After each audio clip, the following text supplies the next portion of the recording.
নমস্কার বন্ধুরা, সকাল সকাল সেজে গুজে বেরিয়ে গেলাম। শুধু বেরিয়ে গেলাম বলবো না, একদম ট্রেনে উঠে বসে গেছি, দেখতেই পাচ্ছেন। এবার গন্তব্যস্থল হচ্ছে দেশের বাড়ি। হঠাৎ করেই আজকে দেশের বাড়িতে যাচ্ছি। মাঝে মধ্যেই অবশ্য এখন যেতে হচ্ছে, বেশ একটু দরকারে আছে, আর সেই দরকারেই যেতে হচ্ছে। তাহলে চলুন দেখুন, ট্রেন তো ছেড়ে দিয়েছে। সকালের ট্রেনে বেরিয়েছি, এখন সবে হাওড়া থেকে ছেড়েছে। আর আমার হাজব্যান্ডের সামনে একটু গালে হাত দিয়ে বসে আছে, ভাবছে কখন গিয়ে পৌঁছাবো সকাল সকাল। আমারও তাই অবস্থা, সকালবেলা উঠে ঘরের কাজ সেরে বেরোনো তাড়াহুড়ো করে। এখন এই ট্রেনে বসেই আছি, কখন গিয়ে পৌঁছায়। মশাগ্রাম স্টেশনে নামতে হয় আমাদের, আর সেই পর্যন্ত সময় লাগে 1 ঘন্টা 40 মিনিট, অবশ্য যদি ট্রেন ঠিকভাবে যায়। আর যদি লেট করে তাহলে একটু দেরি হয়েই যায়।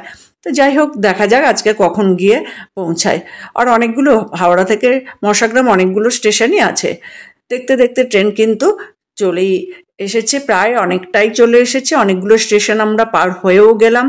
এই যে সামনে যে স্টেশনটা আসছে, এই স্টেশনটা হচ্ছে পোড়া বাজার।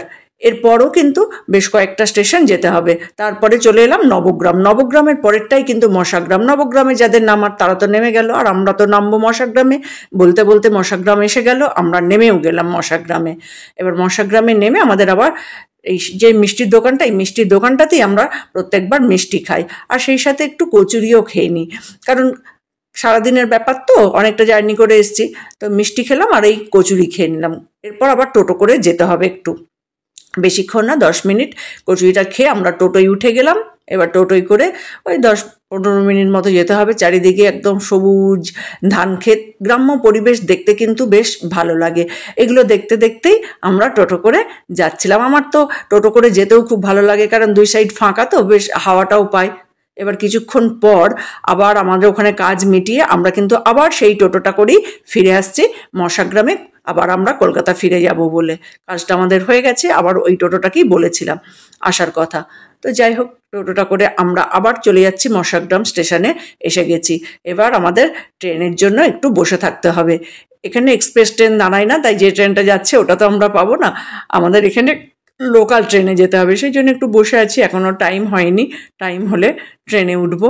ট্রেনে উঠেও গেছি, আর খিদে পেয়েছিল, সেই জন্য আমি আবার একটু ঝালমুড়ি কিনলাম। ট্রেনে ঝালমুড়িটা খেতে বেশ ভালোই লাগে, সেই জন্য ঝালমুড়িটা খাচ্ছিলাম। আর তার আগে একবার আমি একটা শশাও কিনেছিলাম, শশাও খেয়েছি।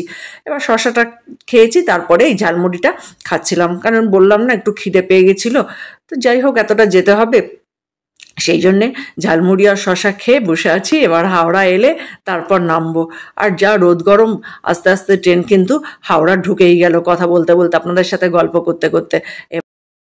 সারাটা দিন তো দেখলেন ট্রেন জার্নি করেই কেটে গেল। যাই হোক, বাড়ি পৌঁছে গেছি, আর এখন 4:30 বেজেও গেছে। সারাদিন সেভাবে কিছু খাওয়া দাওয়াও হলো না। আর কেন যে আমরা হঠাৎ করে দেশের বাড়িতে গেলাম, সেই ভিডিওটা কিন্তু আমি আপনাদের করে দেখাতে পারলাম না, কারণ পার্টিকুলার ওইটুকুনি শুধু যাওয়ার সাথে দেখাতে পারলাম, কিন্তু কারণটা আপনাদের দেখাতে পারলাম না। কিন্তু আমি মুখেই বলে দিচ্ছি আপনাদের, কারণ করতে পারিনি। তার কারণ হচ্ছে ওই টাইমে করাটা একটু প্রবলেম ছিল। তো যাই হোক, আমি আপনাদের মুখেই বলে দিচ্ছি। বুঝতেই তো পারছেন, জমি জায়গা বিষয় আশয় থাকলে যা হয় সেগুলো তো একদিন ভাগবাটোয়ারা হবেই। তো সেই কারণেই আমাদের আজকে যেতে হয়েছিল। এখন কতদিনে নিষ্পত্তি হবে জানি না, তবুও দেখা যাক, মাঝে মাঝেই আমাদের যেতে হচ্ছে। তো আজকের জার্নিটা আমি আপনাদের দেখালাম। আর এখন বিকেল হয়ে গেছে, 4:30 বেজে গেছে। সারাদিন সেইভাবে কিছু খাওয়া দাওয়া হয়নি। তো ভিডিওটা আমি আর বড় করছি না, রেখে দিচ্ছি আজকে এখানের মতনই। আপনারা যারা আমার ফেসবুক পেজ থেকে দেখছেন, পেজটা ফলো করে নেবেন। যারা আমার ইউটিউব চ্যানেল থেকে দেখছেন, চ্যানেলটা সাবস্ক্রাইব করে নেবেন।